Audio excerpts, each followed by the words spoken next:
Sige, buksan mo na yung gift na yan para malaman mo kung ano laman niya. Sige po.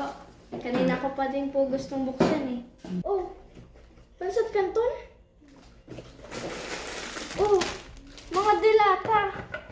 Ano ba yan, ma? Sabi, something na gamit.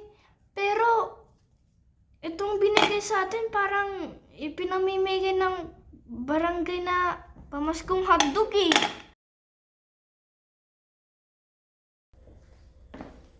Grabe, anak. Grabe rin palang pag-games doon sa party niyo, no? Pati yung mga magulang sinama ko sa Oo, games. nakakapagod niya din po eh.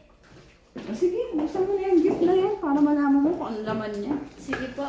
Kanina ko pa din po gustong buksan eh. Sige. Oh, nag-chat si Papa mo. Naglaro pala sila sa playground ni Kusma. Hala, ano to? Gatas? Ha? Yung gatas? Baka pinaglagyan lang. Oo, pinaglagyan lang siguro. Buksan mo nga. Pero bakit naman sa ganyan pinagna? Ginawang ganyan? Oh, pansat kanton?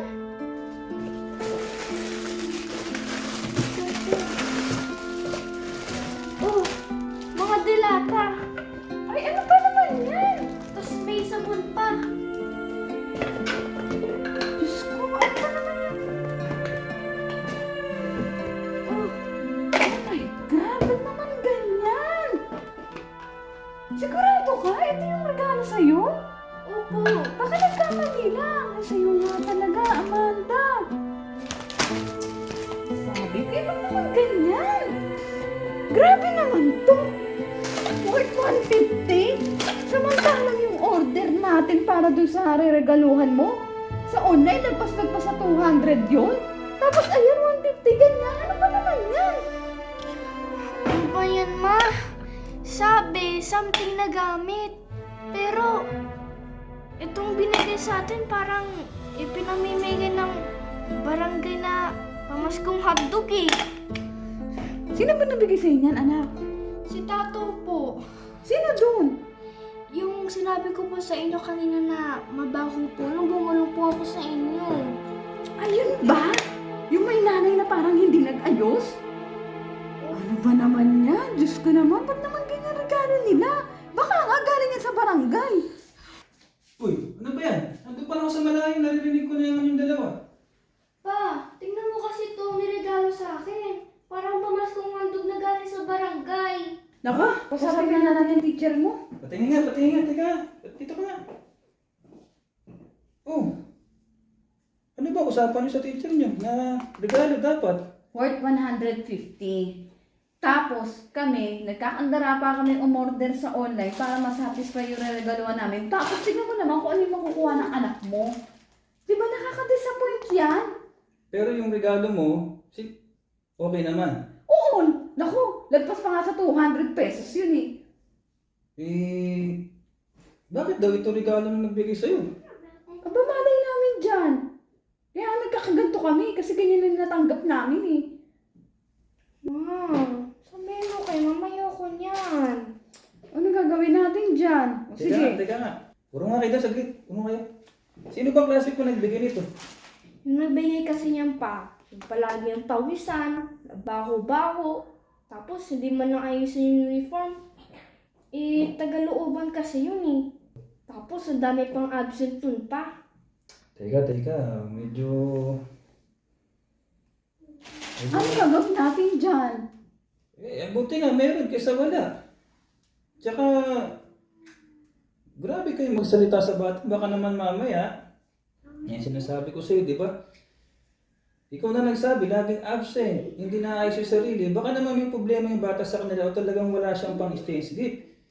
Kung galing man to sa pamaskong handog, buti nga meron kaysa wala, anak. Isipin mo na lang na dapat para sa kanila to, kakainin nila to, pero binigay pa sa'yo. Tsaka ikaw nanay ka, dapat hindi ka nagkakaganyan, ginagatungan mo pa. O bakit? Tama naman ako ah. O kami nag-effort kami ng anak mo. Halos araw-araw kami puyat tingin-tingin sa online, sa ireregalo namin doon sa bata para satisfied na satisfied. Tapos ayun na yung matatanggap ng anak mo. Ano ba yan? Grabe ka naman. Kaya pala lalong mag-aano tong anak mo. Dapat nga isa ka sa sumasaway ng ganyang ugali. Huwag kayo tumitingin sa ganyang sa ganyang sitwasyon ng buhay ng kapwa nyo. Sinasabi ko sa inyo. Kung baligtarin natin, alam nyo ba kung ano dahilan nila kung bakit ito binigay sa'yo? Eh baka nga walang-wala talaga sila. Nakakasama nyo ba yung bata? Pati yung magulang? Para pagsabihin nyo ng mga ganun pang lalaki? Alam nyo ba kung ano sitwasyon nila habang ganito yung bahay nyo? Ikaw na mismo nagsabi. Tagalooban, hindi naayos yung sarili.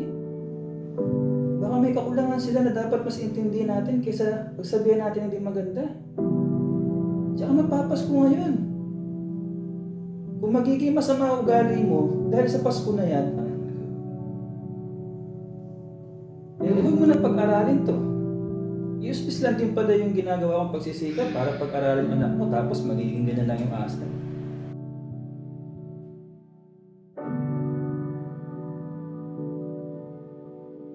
Di ba lagi ko sinasabi, sa buhay mas importante yung asal kaysa sa talino? Mas importante yung pakikipagkapwa-tao kaysa sa galing? Mas importante yung malawak ang utak kaysa sa mapanghusga?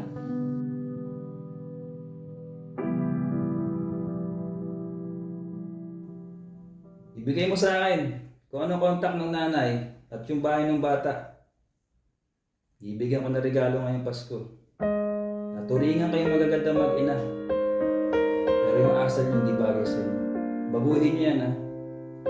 Dahil ayaw ko ng ganyan sa pamamahay ko. Malas yan.